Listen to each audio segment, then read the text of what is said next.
हे प्रभु, हे भागवत स्वरूप भगवान, हे विष्णु परमात्मा, हे दादा, हे परम कृपालु,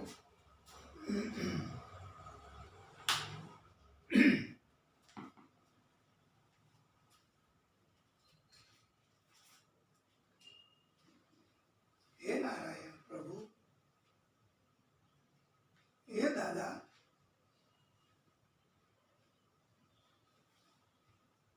हे प्रभु,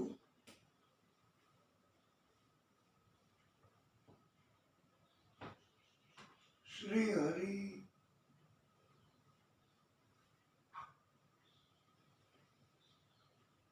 हे परमात्मा,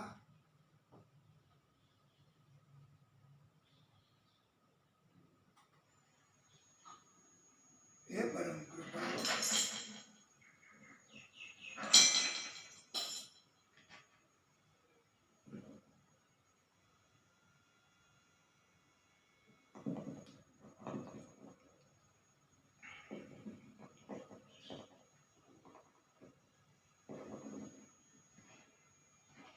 हे दादा,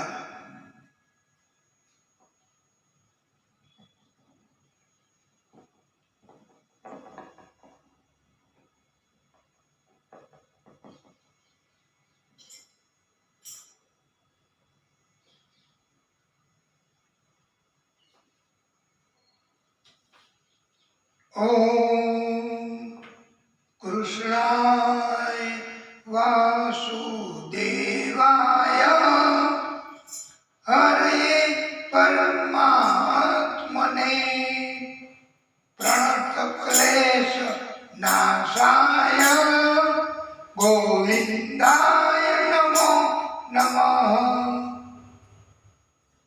मनोजवं मारुत तुल्यवेगं जितेन्द्रिय बुद्धिमतां वरिष्ठं वातात्मजं वानरयूथ मुख्यं श्रीरामदूतं शरणं प्रपद्ये। श्रीरामदूतं शरणं प्रपद्ये। वाला भक्तो वैष्णवो, આપણે પ્રભુની કૃપા પ્રસન્નતા બસ એના સિવાય બીજું કાંઈ જોઈએ જ નહીં. એની જ ભક્તિ, એ જ પછી આપણું બધું કાર્ય જીવન આખું એ સંભાળી લે છે. આપણને બધાને એ કાયમી આનંદ આપે છે.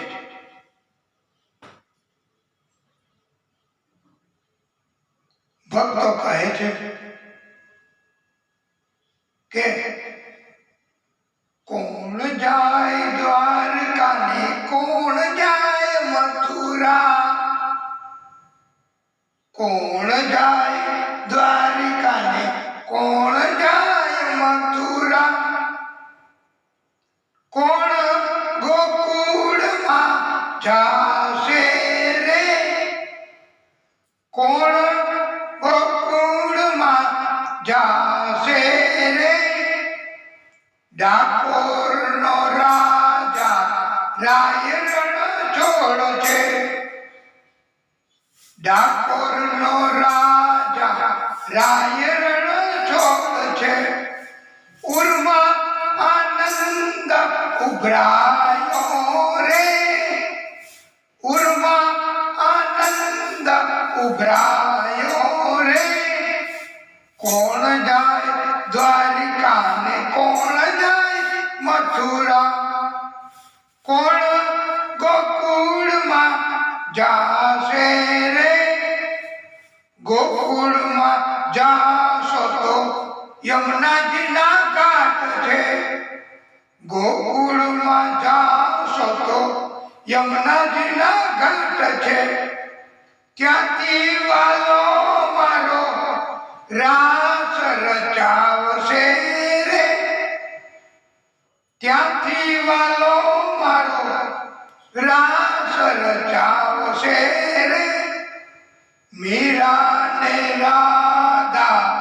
નો શ્યામ છે રે, મીરા ને રાધાનો શ્યામ છે રે, કોણ જાય દ્વારિકા ને કોણ જાય મથુરા, કોણ ગોકુળમાં જાશે રે, ઘણી 50 તો આભા મંડળ છે,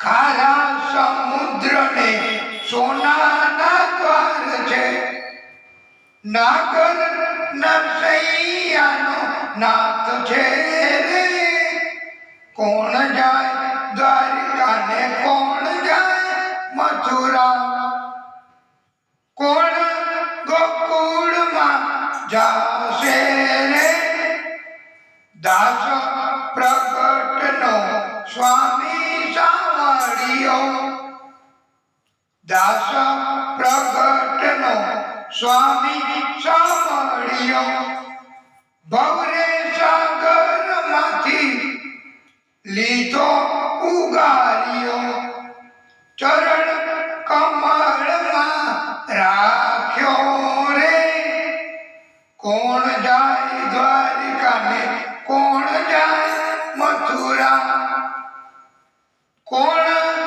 ગોકુળમાં જાશે રે, કોણ ગોકુળમાં જાશે રે, કોણ જાય દ્વારિકા ને કોણ જાય મથુરા, બોલે ભાગવત સ્વરૂપ ભગવાન કી જય। ભાગવતજીના કથાના વક્તા ખૂબ જ નમ્ર, કોઈ પદાર્થ જીવમાં સગા સંબંધીઓમાં આસક્તિ ન હોય એવા હરિ અને હરને અનુસરવા વાળા શ્રદ્ધાવાન, ભક્તિ કરવા વાળા વૈષ્ણવ જેવું જીવન જીવવા વાળા વિરક્ત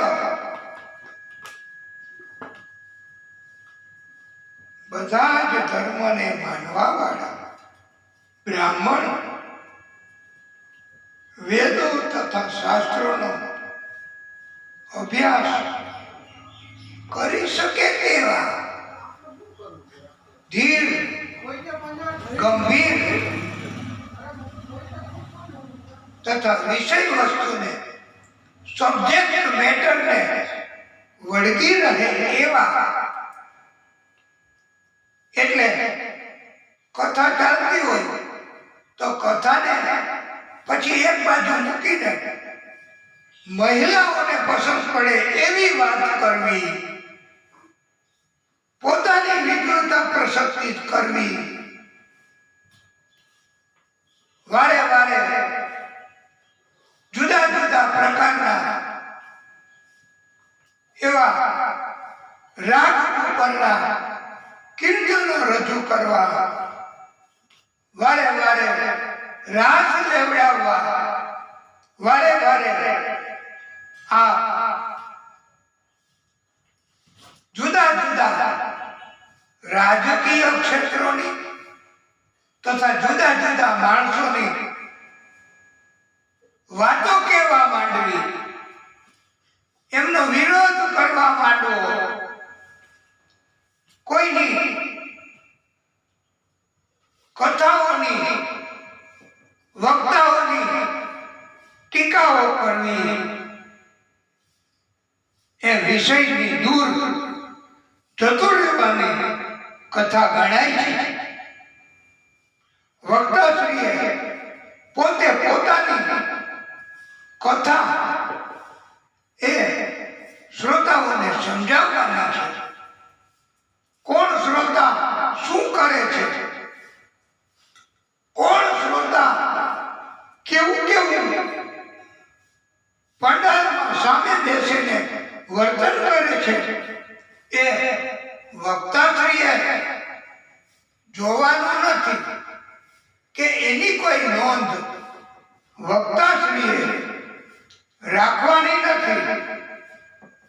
વક્તાશ્રીએ તો બસ કથા કથા ને કથા કથા કહેવામાં લીન થઈ જવાનું હોય છે.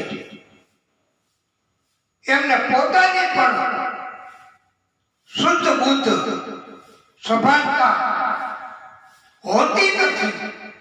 એવા તલ્લીન હોય છે વક્તાઓ કે પોતાનું આ ઉપવસ્ત્ર એ પણ સરી પડ્યું સરખું કરવું કે પોતે એમનું પોતાનું બધું કથા દરમિયાન પણ સરખું કરતા જાય. આવી પણ સભાનતા વક્તાઓને હોવી ન જોઈએ.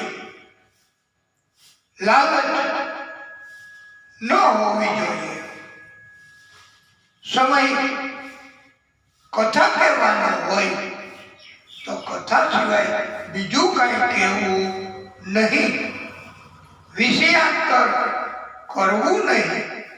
આવા વક્તાશ્રી ના ગુણ અને આવી કથાની જ અસર થાય છે વાલા ભક્તો. એ સિવાય તો કથાઓ પછી આપણે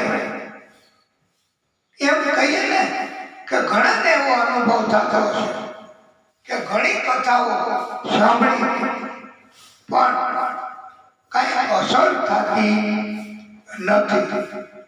ત્યારે આ કથા એનો ચાર એ જતો રહેતો હોય છે.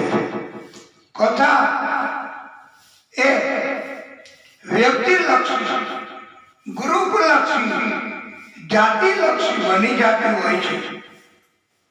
અરે વાલા ભક્તો, પરમ શ્રોતાઓ, કથા કહેતા કહેતા દરમિયાન વક્તાશ્રીઓએ પોતાની પણ પ્રવૃત્તિ શું છે એ પરિચય જુદા જુદા પ્રકારના વિડીયો બતાવીને કરવાનો નથી કે ભાગવતની કથાના માધ્યમથી દાન ઉઘરાવવું અને એ માટેના પ્રચાર પ્રસાર કરવાના નથી. આવી કથા એ શ્રોતાઓનું કલ્યાણ નહીં કરી શકે. વાલા ભક્તો, યુવાનોને રાજી કરવા એ કથા એની કોઈ અસર થતી નથી. વેદ વ્યાસજી કહે છે કે વક્તા એ બ્રાહ્મણ હોય એટલે બસ એમને મુખેથી કથા સાંભળવી. પરમાત્મા શ્રી હરિએ કહ્યું છે કે બ્રાહ્મણ મળે તો બીજા વક્તા એને પસંદ કરવાના નથી. બ્રાહ્મણને પ્રભુ પોતે સન્માનિત કરે છે. મહાદેવજી તેમનો પવિત્ર શ્રાવણ માસ ચાલે છે. મહાદેવજી તથા સતી, સતી એટલે પાર્વતીજી નહીં હોય, પણ મહાદેવજીના પ્રથમ પત્ની હતા ને એનું નામ જ સતી. એ કૈલાસ પર્વત થી દંડકારણ્ય સુધી પગે ચાલીને કુંભજ ઋષિના, અગસ્ત્ય ઋષિના આશ્રમમાં ખાસ કથા સાંભળવા માટે પધાર્યા હતા. અગસ્ત્ય ઋષિ એ ઘડામાંથી ઉત્પન્ન થયા છે. આથી તેમને કુંભજ ઋષિ પણ કહેવાય છે. ઋષિની કથા એ આપણે વિસ્તૃત રીતે પણ કહેવાના છીએ, પણ મહાદેવજીને જરા પણ કોઈ જાતનું અભિમાન નથી. વાલા ભક્તો, એમને એવો અનન્ય કથા તરફનો પ્રેમ છે કે કથા સાંભળવામાં એ ચાલતા જાય, સ્મરણ કરતા જાય. આવા મહાદેવજી એ પવિત્ર શ્રાવણ મહિનો છે. મહાદેવજીને કથા સાંભળવામાં બહુ જ પ્રેમ છે. અને એટલે તો એ ભાગવતજીના પરમ શ્રોતા કહેવામાં આવ્યા છે. મહાદેવજી એ મહાદેવજી જેને કોઈ જાતનું અભિમાન નથી. આવું નિરાભિમાન પણ એ કથા હૃદયમાં ઉતારે છે.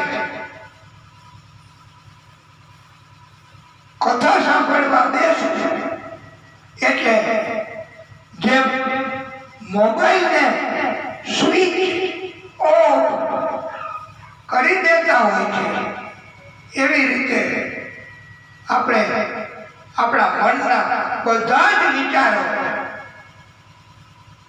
દ્રષ્ટિ પણ ભાગવતજી તરફ કેન્દ્રિત કરી એકાગ્ર મનથી કથા સાંભળવા બેસે છે.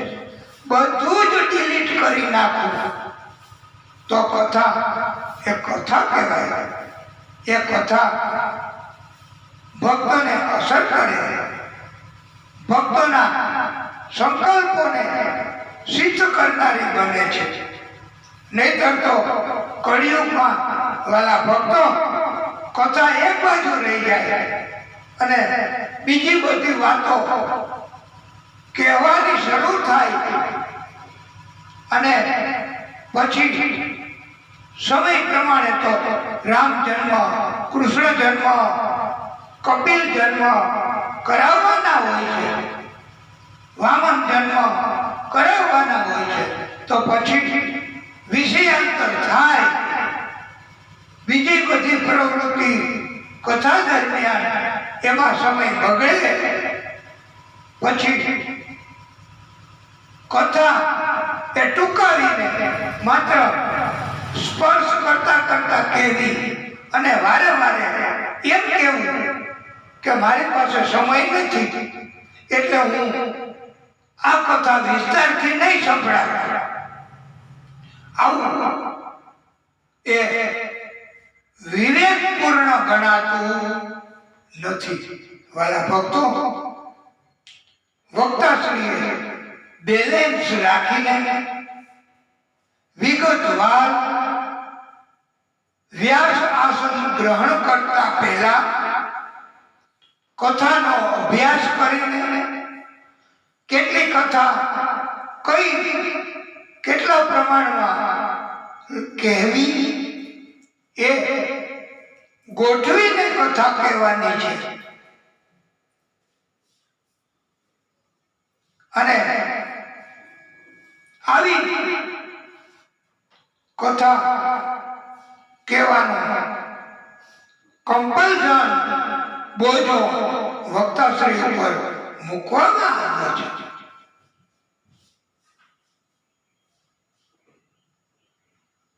વક્તાશ્રીએ 7 દિવસની કથા દરમિયાન પણ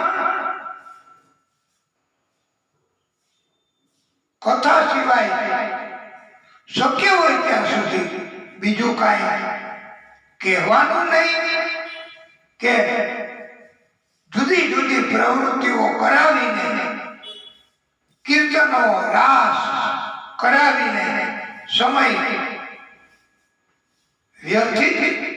વ્યતીત કરવો નહીં એવું કહેવામાં આવ્યું છે, જેથી કરીને વધારે ને વધારે કથા કહી શકાય.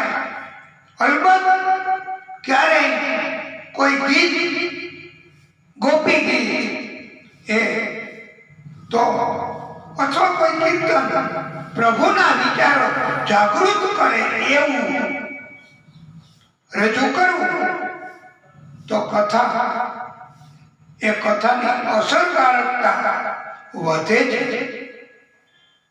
શ્રોતાઓ પણ ઇવન એટલે સુધી કે ઉઠીને બહાર યજમાનોએ વ્યવસ્થા કરી હોય એ શરબત કે ચાય પાણી કોફી પીવા પણ જતા નથી અને બેઠા જ રહે છે. ત્યારે એમ થાય છે કે આ શ્રોતાઓ એ મહાદેવજી સમાન જ કહેવાય છે. કથાની અસર એ એવી છે કે વારે વારે સંસ્કૃત, હિન્દી, અંગ્રેજી એવું કઈ કથાને ભાષા સાથે કોઈ લેવા દેવા નથી. ભલા ભક્તો, કથાને પ્રેમ સાથે, દિવ્ય ભાવ સાથે ભક્તોને અસર થાય છે અને ભગવાન સિવાયની વાત, અપવિત્ર વાણી એ કથા દરમિયાન કહેવાની નથી. મહાદેવજીને કથા સાંભળવામાં તથા કથા કહેવામાં વધારે ને વધારે રુચિ છે અને આપણને પણ એવો અનુરોધ કરવામાં આવ્યો છે અને મહાદેવજી એને ઉત્તમ ભક્ત,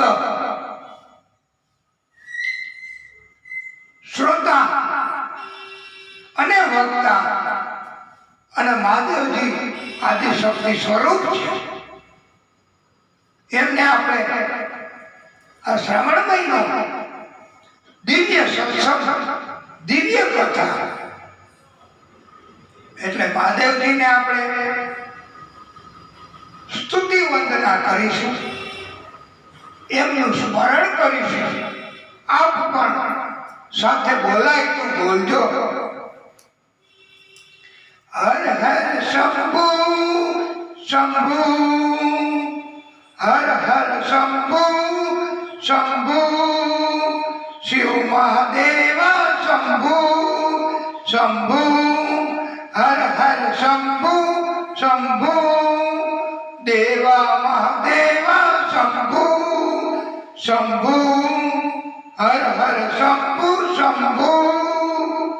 કર્પૂર ગૌરમ કરુણાવતારમ, સંસાર સારમ ભુજગેન્દ્રહારમ, સદા વસંતમ હૃદયારવિંદે, ભવમ ભવાની સૈકમ નમામિ. હર હર શંભુ શંભુ, શિવ મહાદેવ શંભુ. સાનંદમાનંદ ધવને વસંતમ, સાનંદમાનંદ ધવને વસંતમ, આનંદ કંદમ વૃતપાપ વૃંદમ, આનંદ કંદમ વૃતપાપ વૃંદમ.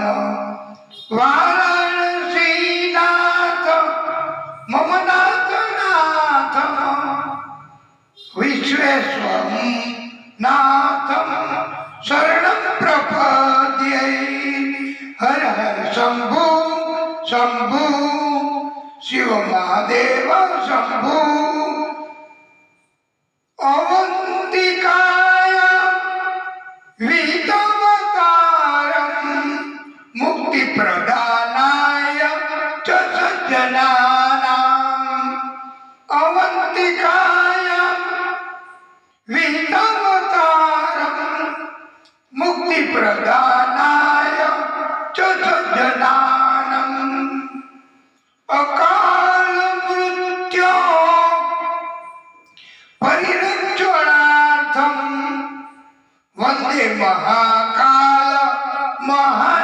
योगेशं वंदे महाकाल महासुरेशं हर हर शंभु शंभु शिव महादेव शंभु शंभु हर हर शंभु शंभु देवा महादेव शंभु हर हर शंभु शंभु नागेंद्र हाराय त्रिलोचनाय भस्मांगरागाय महेश्वराय नागेंद्र हाराय त्रिलोचनाय भस्मांगरागाय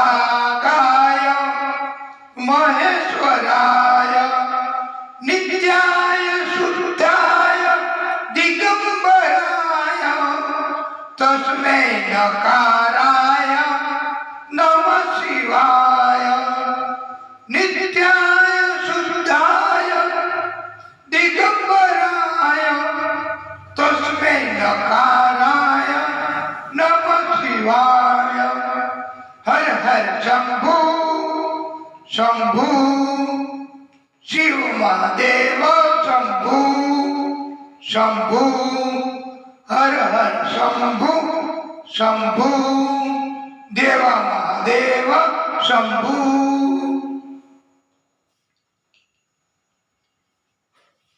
कथाમાં કોઈ પણ પ્રકારનો વિક્ષેપ કોઈ પણ રીતે કોઈ પણ વ્યક્તિ કે સમૂહ એમણે કરવાનો નથી। વાલા ભક્તો, આ એક પ્રકારનો કથાનો વિક્ષેપ કરે એ ભાગવતના અપરાધી ગણાય છે અને પ્રભુના આવા અપરાધમાંથી કોઈ વિદ્વાન ધારાશાસ્ત્રી પણ ગમે તેટલું ધન આપશો ને છોડાવી નહીં શકે। આ અપરાધ માફીને પાત્ર પણ નથી। કન્વિક્શન શિક્ષા એ ભાગવત અપરાધ કરે ને એને થાય જ છે। બાળ ઋષિ નચિકેતા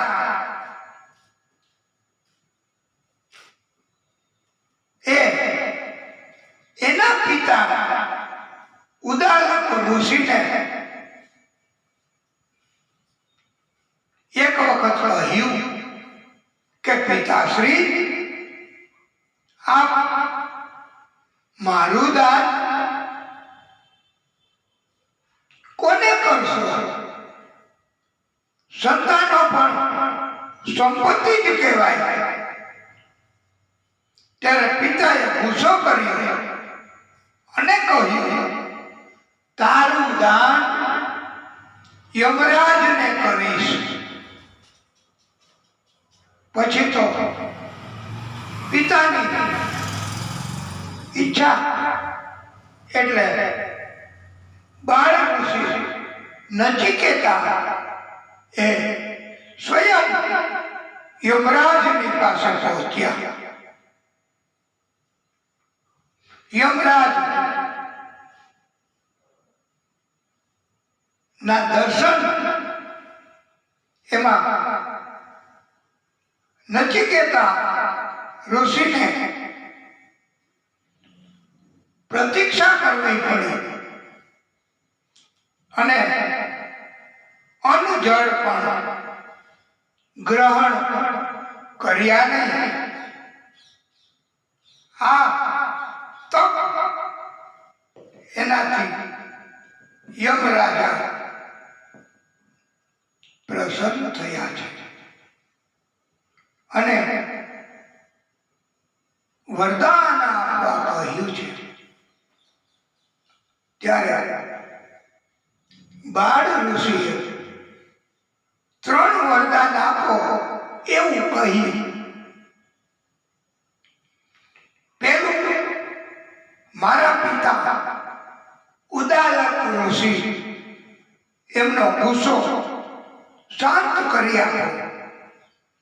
બીજું, સ્વર્ગ મેળવવાનું જ્ઞાન મને આપો.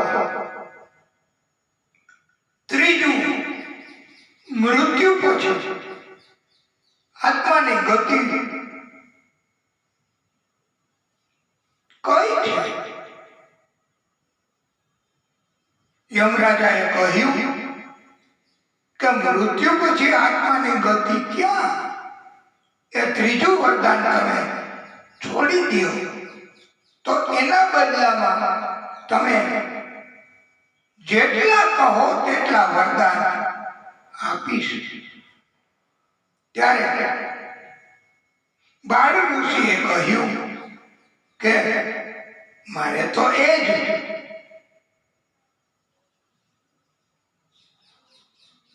મૃત્યુ પછી આત્માની ગતિ એ માટેનું જ્ઞાન, એને બ્રહ્મ જ્ઞાન કહેવાય છે. એ બ્રહ્મ જ્ઞાન પણ પછી યમરાજાએ બાળ ઋષિને આપ્યું છે. પંડિતો કહે છે, સુશીલો માતૃ પુણ્યેન પિતૃ પુણ્યેન ચાતુર્ય ઔદાર્ય વંશ પુણ્યેન આત્મ પુણ્યેન ભાગ્યવાન. આપણે બધા મનુષ્ય જીવોને કોઈ પુણ્ય આપે તો કેવા પુણ્ય આપણને મળી શકે? કોઈ આપે તો એમ કહ્યું છે કે માતાનું પુણ્ય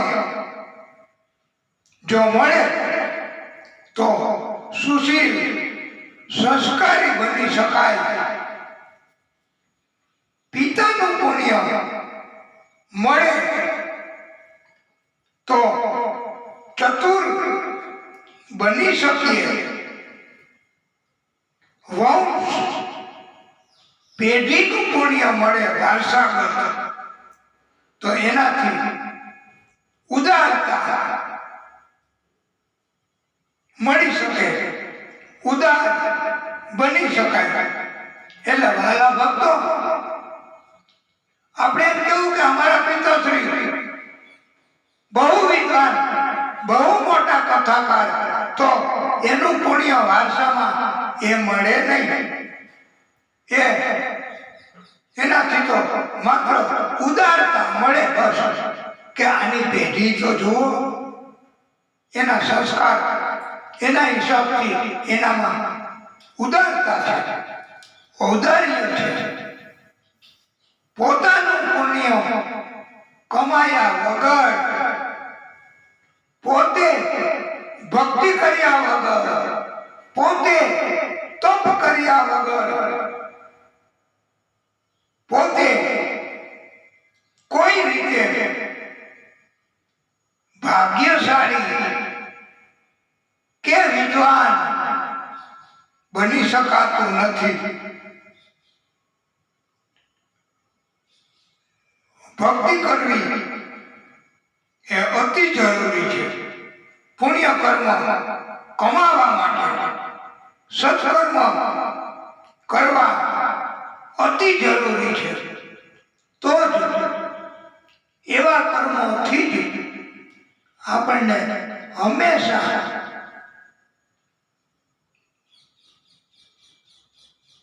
જીવન આનંદમય બને અને જ્ઞાન ઓટોમેટિક અંદરથી પ્રગટ થાય છે. પ્રભુની કૃપા વગર, એની ભક્તિ વગર, એના સત્સંગ વગર જ્ઞાન અંદરથી ઉત્પન્ન થતું નથી. સુતજી કહે છે, હે સોનક મુનિ, પરમાત્મા શ્રી હરિ યોગી રૂપે ક્ષીર સાગર એટલે દૂધના સાગરમાં શયન કરે છે. શેષ શૈયામાં અને એમની નાભીમાંથી એક કમળ ઉત્પન્ન થયું. નાભી એટલે દુડી, શરીરનું કેન્દ્ર સ્થાન, એને નાભી કહેવાય છે. બધી શક્તિઓ શરીરની એ દુડીમાં કેન્દ્ર સ્થાનમાં હોય છે. અને કમળમાંથી બ્રહ્માજી પ્રગટ થયા છે.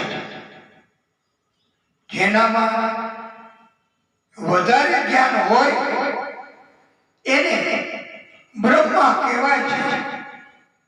આપણે ઘણા બાબાજીના વક્તાઓ હોય એમને પણ ઘણા બ્રહ્મા કહે છે, કારણ કે એનામાં વિશેષ જ્ઞાન છે. શુદ્ધજી યોગી રૂપે પરમાત્મા ક્ષીર સાગર ઉપર શયન કરે છે. તે આદિશક્તિનું સ્વરૂપ એનું વર્ણન કરતા આપણને સમજાવવા કહે છે. આપણે અહીંયા ચિત્ર એ દર્શન કરાવ્યા છે, પણ શુદ્ધજી કહે છે કે એ સ્વરૂપ કેવું છે? શાંતાકારમ ભુજગ શયનમ પદ્મનાભં સુરેશમ વિશ્વાધારમ ગગન સદૃશમ મેઘવારણમ શુભાંગમ લક્ષ્મીકાંતમ કમલનયનમ યોગીભીત્ય નગમ્યમ વંદે વિષ્ણુ ભવભયહરણમ સર્વલોકૈકનાથમ. શુદ્ધજી એનો અર્થ સમજાવતા કહે છે, સમસ્ત દેવોના દેવ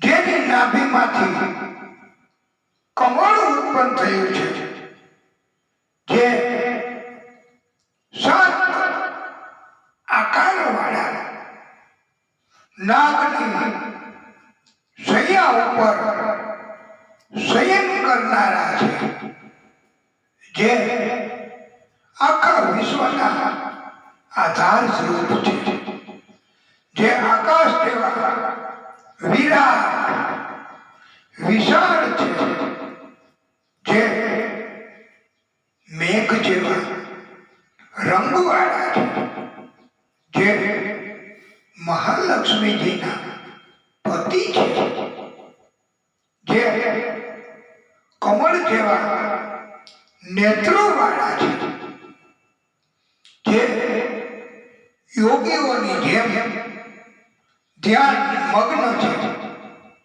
જે બધા જ લોકના અધિપતિ છે, નાથ છે, જે સંસારના બધા જ જીવોના સંસારના ભયનો નાશ કરવા વાળા છે. તે આદિશક્તિ સ્વરૂપ વિષ્ણુ પરમાત્માને અમે આપણે બધા નમસ્કાર કરીએ, વંદન કરીએ. જ્યારે જીવ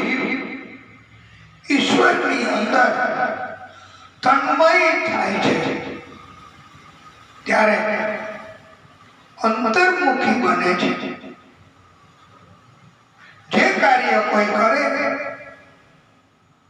તે કાર્યની કર્તાને કોઈ અસર થતી નથી, હરખ થતો નથી, અફસોસ થતો નથી, પોતાની રચનામાં મોહ જાગતો નથી, લાલચ થતી નથી કે એની દિવ્ય રચના કરવા બદલ અભિમાન પણ જાગતું નથી. આવા કરતા આવું કાર્ય કરનાર એમણે કર્મ નહીં, કાર્ય નહીં, પણ લીલા કરી એમ કહેવાય છે. એટલે આદિશક્તિ એમનું પ્રાગટ્ય પૂર્ણ એ જે કઈ કાર્ય કરે છે એની અસર એમને થતી નથી. અને એટલે એ જે કઈ કર્મ કરે, કાર્ય કરે તે બીજાના માટે કરે છે, બીજાના કલ્યાણ માટે કરે છે. એટલે એને લીલા કાર્ય કહેવાય છે, લીલા કાર્ય એમ કહેવાય છે. પ્રભુને આખી પૃથ્વીની ઉત્પત્તિ મેન્ટેન કરવું, એનો સંહાર કરવો, આવું બધું કરતા હોવા છતાં પણ એ પ્રભુની લીલા છે એમ કહેવાય છે. રામજી રૂપે, કૃષ્ણ રૂપે ભક્તો માટે ઘણી લીલા પ્રભુએ કરી છે. વનમાં જઈ રાસ રચાવ્યા છે. ભાગવતકારો કહે છે બધા જીવોને ભગવાનના દર્શન એટલે નથી થતા કે આપણી આંખો આડે વાસના રૂપી પડદો છે. આપણા હૃદયમાં, અંતઃકરણમાં અભિમાન છે, તથા પ્રભુ આપણને દિવ્ય દ્રષ્ટિ આપતા નથી. અર્જુનને દિવ્ય દ્રષ્ટિ આપી હતી, ગોપીઓને દિવ્ય દ્રષ્ટિ આપી હતી, તથા પ્રભુ અતિ વિરાટ રૂપમાં છે. પગ પાતાળમાં, મસ્તક આકાશમાં છે. એટલે પણ આપણે પ્રભુને જોઈ શકીએ નહીં. માયા એ પણ પ્રભુના આડે રહે છે.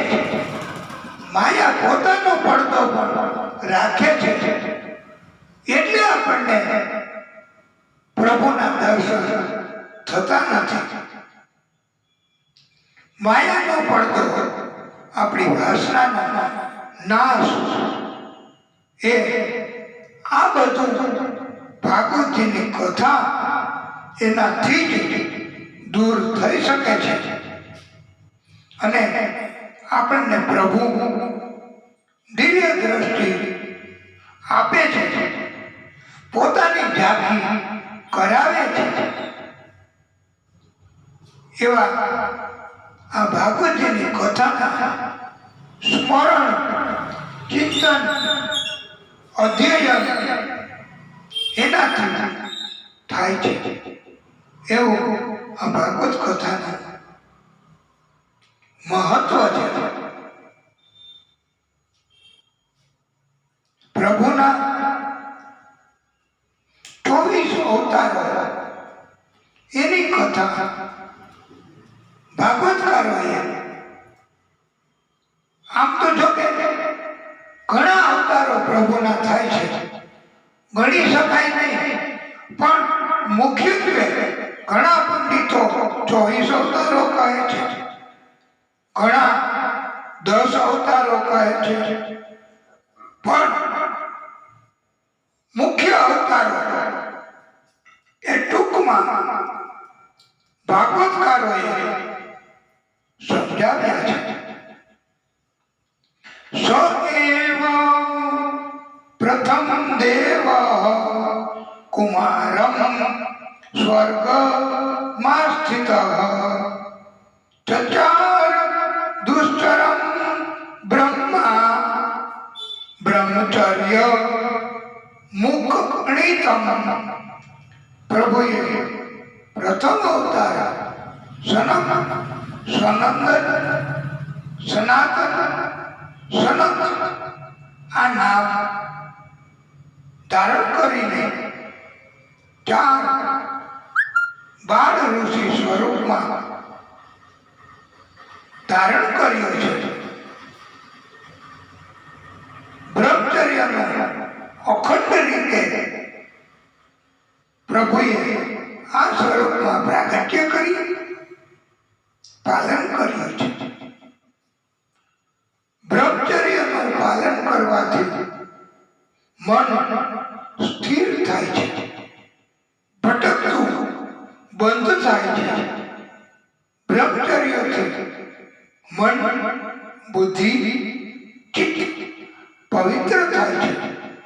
આવી પવિત્રતાથી અભિમાનનો નાશ થાય છે, મત્સર ભાવનો નાશ થાય છે. ઘણા પંડિતો પ્રથમ અવતાર આ 12 ઋષિ ને બદલે મત્સ્ય અવતાર જણાવે છે. વાલા ભક્તો, પ્રથમ, દ્વિતીય કે ક્રમ એ મહત્વનું નથી, પણ એમનું પ્રાગટ્ય એ એમની કથાનું મહત્વ છે. બીજો અવતાર રસાતાલમાં ગયેલી ભૂમિને, રસાતલમાં સમુદ્રમાં ભૂમિ હતી, એ ભૂમિને ઉપર લઈ આવવા માટે, સ્તંભિત કરવા માટે, સ્થિર કરવા માટે વરાહ રૂપ ધારણ કર્યો છે. અહીંયા આપણે શુદ્ધ કથા એટલે એમ કહીએ છીએ. સભાનતાથી કથા કહેવી એટલે ભૂમિ ને લઈ આવવાનું કાર્ય વરાહ ભગવાને કર્યું. ઘણી જગ્યાએ એમ પણ કહેવામાં આવ્યું છે કે પૃથ્વીને સમુદ્રમાંથી લઈ આવવાનું કાર્ય કર્યું છે. પૃથ્વી એ તો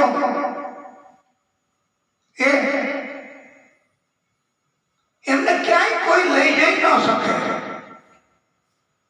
અને વળી દૈત્ય કેમ લઈ જઈ શકે સમુદ્રમાં? પણ ભૂમિ કે જેના ઉપર વસવાટ એ સમુદ્રમાં લઈ ગયો, એ દૈત્ય એમનો નાશ કરવા હિરણ્યાક્ષ એમનો વધ કરવા અને ભૂમિને સમુદ્રમાં ઉપર લઈ આવવા અને સ્થિર કરવાનું કાર્ય આ વારાહ ભગવાને કર્યું છે. આ કાર્ય કરીને પછી તેઓ પાછા પૂર્ણ શક્તિમાં સમય ગયા છે.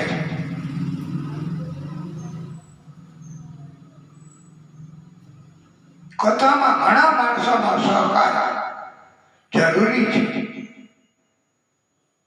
સેવકો નહીં મળે તો કથા એકલા થઈ શકે નહીં.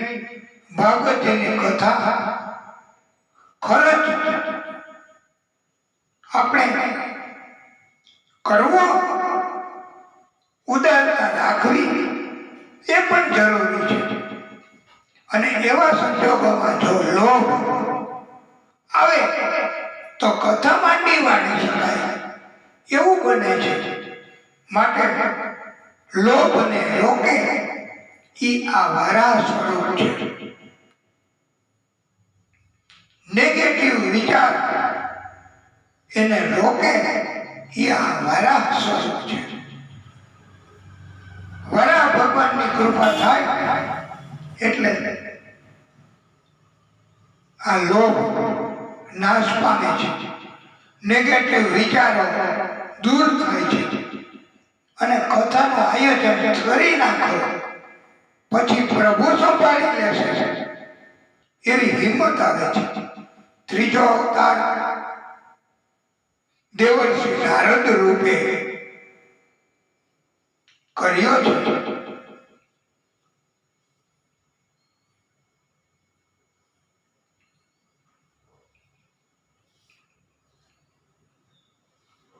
નારદજી એ ભક્તિ માર્ગના પ્રમુખ આચાર્ય છે.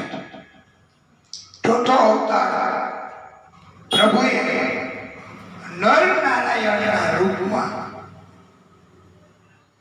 પ્રાગટ્ય કર્યું છે. પાંચમો કપિલ ભગવાનના રૂપમાં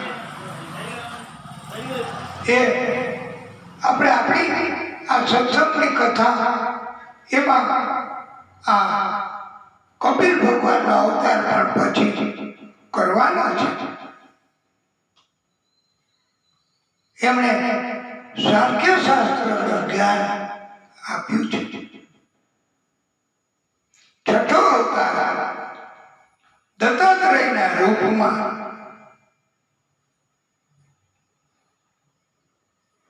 પ્રભુએ ધારણ કર્યો છે. એની વિસ્તૃત કથા આપણે પછી કહેવાની છે. દત્તાત્રેય ભગવાને 24 ગુરુઓ એને ધારણ કર્યા છે. જેની પાસેથી જે શીખવા મળે એને ગુરુ માનવા એમ કહેવામાં આવ્યું છે. પૃથ્વી, વાયુ, આકાશ, જળ, અગ્નિ, ચંદ્ર, સૂર્ય, હોલો, અજગર,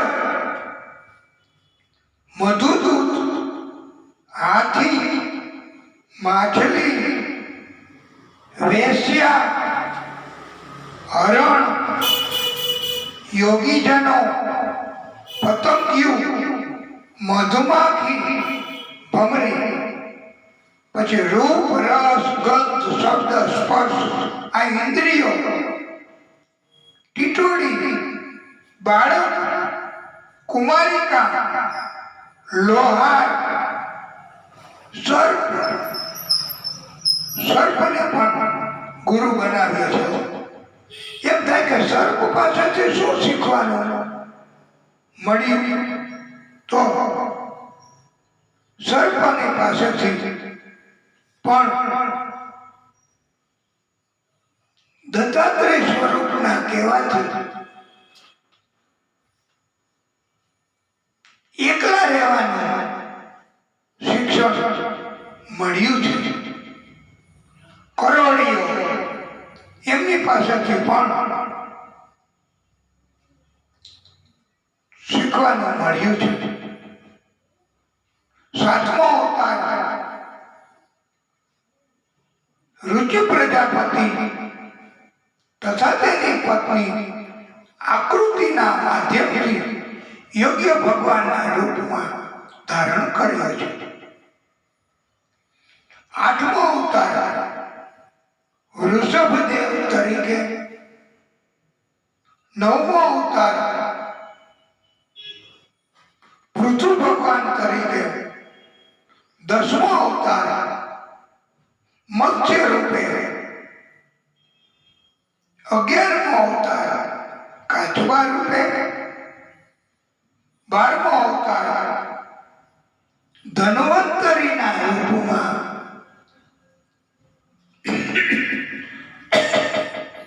13મો અવતાર મોહિનીના રૂપમાં, 14મો અવતાર નૃસિંહ ભગવાન ના સ્વરૂપમાં, 15મો વામન સ્વરૂપમાં, 16મો પરશુરામજીના સ્વરૂપમાં, 17મો વેદવ્યાસજીના રૂપમાં, 18મો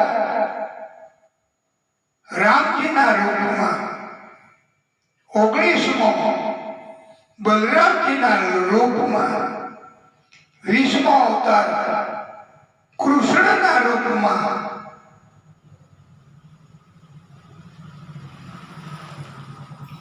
અને પછી કલયુગ શરૂ થયો. અને કલયુગ દરમિયાન 21મો અવતાર હવે થવાનો છે એ બુદ્ધના રૂપમાં. 22મો અવતાર થવાનો છે એ કલ્કીના રૂપમાં. પ્રભુ યશ નામના રાજાને ત્યાં સંભળના નામે ગામમાં કલ્કીના રૂપમાં પ્રાગટ્ય કરવાના છે તેવું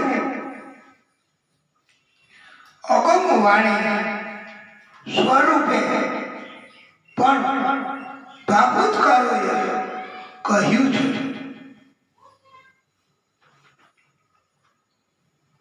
આખા ભારતમાં પ્રભુની દ્રષ્ટિ, આમ તો જો કે પ્રભુ છે બધી જગ્યાએ દ્રષ્ટિ કરી શકે, બધી જગ્યાએ ધ્યાન રાખી શકે, પણ આપણા આખા ભારતમાં મુખ્ય સ્થાન કે જ્યાં પ્રભુ પોતે 5 સ્વરૂપમાં બિરાજમાન છે એ પ્રભુ નારાયણ રૂપ ભગવાન પોતે જ 5 અલગ રૂપમાં, 5 અલગ મુદ્રામાં તથા 5 અલગ વિશિષ્ટતાઓ ધારણ કરીને પ્રભુ બિરાજમાન થયેલા છે. આ 5 જગ્યાએ બિરાજમાન એમને પંચનાથ કહેવામાં આવે છે. આ પંચનાથ પ્રભુની દિવ્ય કથા એ આપણે આવતીકાલે કહીશું. આપણે શ્રાવણ મહિનો હોવાથી મહાદેવજીની ભક્તિ કરવાના, દર્શન કરવાના હેતુથી આપણી કથાને અહીંયા વિરામ આપીશું. પછી પ્રભુની કૃપાથી આપણે કઈ દિવસ એની કોઈ મર્યાદા નથી, કથા પણ રુચિ મુજબ કહીશું. અને આ કથા બધા શ્રોતાઓએ યુટ્યુબમાંથી સર્ચ કરવું પ્રતાપભાઈ વ્યાસ એટલે પ્રાપ્ય બનશે. બોલીએ ભાગવત સ્વરૂપ ભગવાન કી જય. વિષ્ણુ પરમાત્મા શ્રી હરિ કી જય. ઓમ નમઃ પાર્વતી પતये. હર હર મહાદેવ. હર હે પ્રભુ.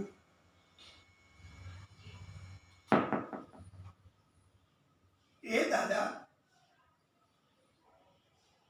હે નારાયણ ભગવાન,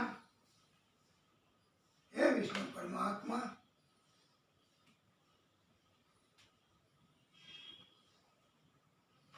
નમઃ શિવાય. ઓમ નમઃ शिवाय, हर हर बोले नमः शिवाय।